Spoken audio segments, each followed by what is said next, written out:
جامعۃ المومنات مغل پورہ کے ناظم اعلیٰ مولانا مفتی ڈاکٹر محمد مستان علی کی قیادت میں دانشوران قوم کے ہمراہ مرکزی حکومت کی قومی تعلیمی پالیسی 2020 کے متعلق غور و خوض کے لیے خصوصی مشاورتی اجلاس منعقد کیا گیا۔ اس اجلاس میں مرکزی حکومت کے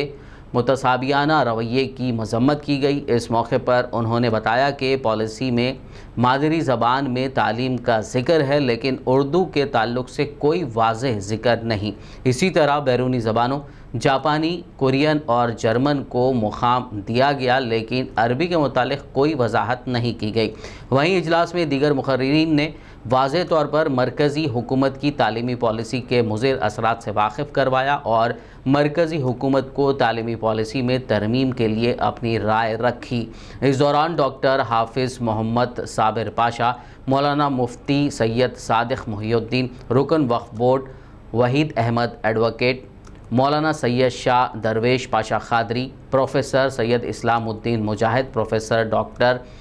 فصیح الدین قریشی، پروفیسر تنویر الدین خدا نمائی کے علاوہ دیگر شریک تھے۔ وزیر اعظم پروفیسر سید اسلام الدین مجاہد نے میڈیا سے بات کرتے ہوئے تفصیل بتائی۔ جامعۃ المومنات مغل پورہ حیدرآباد کی جانب سے آج نئی قومی تعلیمی پالیسی 2020 پر غور و فکر کرنے کے لیے شہر کے دانشوران کا ایک نمائندہ اجلاس منعقد ہوا۔ اس اجلاس کو منعقد کرنے کی غرض و غایت یہ ہے کہ موجودہ مرکزی حکومت نے جس قومی تعلیمی پالیسی کا اعلان کیا ہے، اس کے بعد نکات سے اقلیتوں اور بالخصوص مسلمانوں کے لیے بہت سے نئے تعلیمی مسائل پیدا ہو سکتے ہیں۔ لہٰذا یہ بات محسوس کی گئی ہے کہ کسی ایک جماعت یا کسی ایک مسلک کے بجائے تمام دانشوران ملت کو مدعو کر کے اس پر غور و فکر کیا جائے اور یہاں جو تجاویز آئیں اسے مرکزی حکومت اور ریاستی حکومت کو پیش کی جائے۔ ہم سب جانتے ہیں کہ یہ جو قومی تعلیمی پالیسی آئی ہے، اس کا ایک گورنمنٹ نے ڈاکومنٹ جاری کیا ہے جو 60 صفحات پر مشتمل ہے اور پوری تعلیمی پالیسی 485 صفحات پر ہے۔ اس تعلیمی پالیسی کے دیگر نکات پر ہمیں کچھ کہنے سے پہلے یہ کہنا چاہتا ہوں کہ اس پالیسی کے اندر سب سے اہم بات جو کہی جا رہی ہے وہ یہ ہے کہ مادری زبان تعلیم ہوگا بچوں کے لیے، مادری زبان میں تعلیم دی جا سکے گی 5ویں جماعت تک، لیکن خاص طور پر یہاں پر اردو کا لفظ استعمال نہیں کیا گیا۔ ہم یہ چاہتے ہیں کہ پوری وضاحت کے ساتھ اس بات کا اعلان کیا جائے کہ جو بچے اردو میں تعلیم حاصل کرنا چاہتے ہیں مادری زبان میں، ان کو اردو ذریعے تعلیم کا حکومت خود انتظام کرے،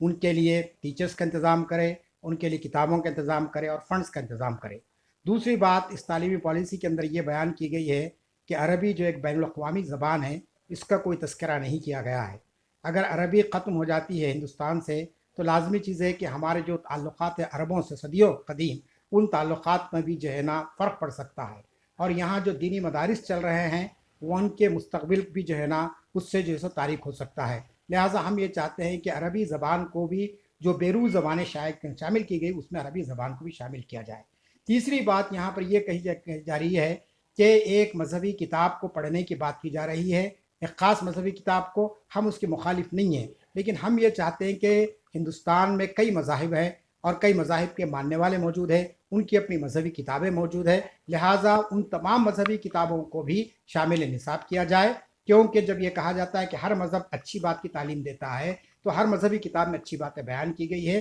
لہٰذا ہم یہ چاہتے ہیں کہ یہ مذہبی کتابیں بھی اس میں شامل کی جائے۔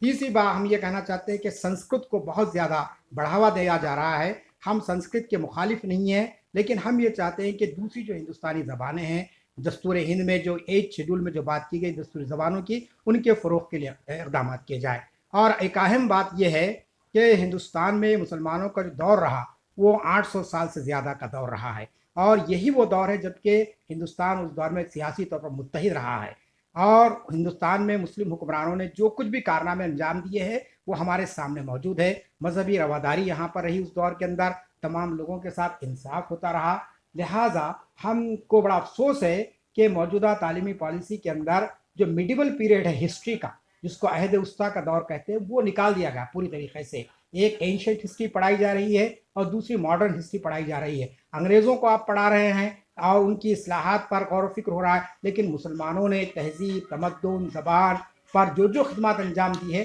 اس کا کوئی تذکرہ ہماری جو ہے نا اس تعلیمی پالیسی کے اندر نہیں پایا جاتا ہے۔ پھر ایک آخری بات میں یہ کہنا چاہتا ہوں کہ آپ آرٹ کے نام پر کچھ ایسی چیزوں کو رواج دینا چاہتے ہیں جس سے جو ہے نا ہم کو خدشہ ہے۔ مثلا یوگا کی تعلیم آپ رکھ رہے ہیں، یہاں پر یہ کہا جا رہا ہے کہ اس سے صحت ضروری ہے۔ آپ اگر یوگا کو رکھتے ہیں تو اس کے لیے آپ کو وہ اس کے اندر اشلوک جو پڑھے جاتے ہیں اس سے بہرحال ہمارے عقیدے پر اثر پڑتا ہے۔ دوسری بات سوریہ نمسکار کی جا رہی ہے تو یہ بھی ہمارے عقیدے پر اثر پڑتا ہے اس کا، تو لہٰذا مسلمان اپنے ملک سے محبت کرتے ہیں، اور جب کبھی بھی مصیبت آئی اس سے پہلے بھی یا آگے بھی کبھی آئے گی تو یقیناً یہاں کی اقلیتیں اور مسلمان برابر اس ملک کی یکجہتی کو باقی رکھیں گے۔ لیکن ہم یہ چاہیں گے کہ یہاں کے تعلیمی نصاب کو جو رائج کیا جا رہا ہے یہ جو ہے نا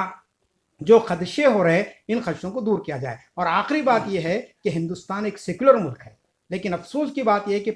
پورے 400 صفحات میں سیکولرزم کا جو ہے نا آپ کو ٹرمینالوجی یا اس کی اصطلاح کہیں پر نظر نہیں آتی ہے۔ بات کی گئی ہے بھارتیہ سنسکرت کی، بات کی گئی ہے بھارتیہ کلچر کی، بات کی گئی ہے وہ الفاظ جو ٹیکسلا میں اور آپ کے نالندہ دور میں استعمال کیے جاتے ہیں اس کو استعمال کیا گیا، جبکہ ہندوستان ایک سیکولر ملک ہے اور ہم یہ چاہتے ہیں کہ جو بھی پالیسی بنے وہ سیکولرزم کی بنیاد پر ہو۔ اگر آپ اس ملک کو سیکولرزم سے ہٹا دیں گے تو پھر نئے نئے مسائل اس کے اندر پیدا ہوں گے۔ لہٰذا ہم حکومت سے خواہش کرتے ہیں کہ وہ دوبارہ غور و فکر کرے، اور وزیر اعظم نے خود اس بات کا اعلان کیا ہے وائس گورنرز کی کانفرنس میں کہ وہ جو ہے نا تعلیمی پالیسی کے معاملے میں عوام کی رائے کو لینے تیار ہے، ان کے اعتراضات کو سننے تیار ہے۔ ہم امید کرتے ہیں